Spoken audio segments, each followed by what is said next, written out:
Hello বন্ধুরা, আপনারা সব কেমন আছেন? আশা করি ভালো আছেন। স্মিতা কিচেনে আপনাদের স্বাগত জানাই। আমি আপনাদের সঙ্গে একটা রেসিপি তুলে ধরবো। রেসিপিটা করছিলাম, ভাবলাম আপনাদের সঙ্গে শেয়ার করা যাক। আজ বানাবো মটর পনির। মটর পনির বানানোর জন্য আমি এখানে পনিরগুলো ডুমো ডুমো কেটে নিয়েছি, মটরশুঁটি ছাড়িয়ে নিয়েছি। ভেজ করব, তাই জিরে গুঁড়ো, ধনে গুঁড়ো আর আদা টমেটো পেস্ট করে নিয়েছি। এখানে সাদা তেল গরম করতে বসিয়ে দিয়েছি। আমি পনিরগুলো ভেজে নেব। এইভাবে পনিরটা আমি হালকা করে ভেজে নিয়েছি। এবার পনিরটা তুলে নেব।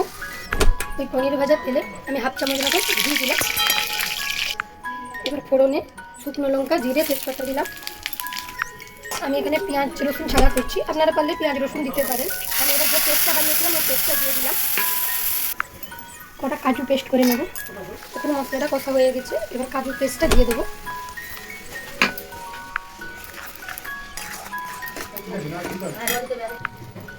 স্বাদ মতন লবণ আর মটরশুঁটিগুলো দিয়ে দিলাম। এবার আমি ভেজে রাখা পনিরগুলো দিয়ে দেবো, দিয়ে মশলার সঙ্গে ভালো করে কষিয়ে নেব। এবার গরম জল দিয়ে দেবো। দেখুন আমার পনিরটা হয়ে এসছে। এবার আমি চেরা কাঁচা লঙ্কা আর ধনে পাতা কুচি দিয়ে দেবো। এবার একটু ঘি দিয়ে নামিয়ে নেব। আপনারা পারলে বাটারও দিতে পারেন। মটর পনিরটা আমার রেডি। আমি তো এইভাবে রান্না করলাম। আপনারা কে কীভাবে রান্না করেন কমেন্ট করে জানাবেন। ভালো লাগলে লাইক কমেন্ট শেয়ার করবেন, সাবস্ক্রাইব করবেন। পাশে থাকা বেল আইকনটি দাবিয়ে দেবেন। অনুরোধ রইল আমার চ্যানেলটি সাবস্ক্রাইব করার জন্য।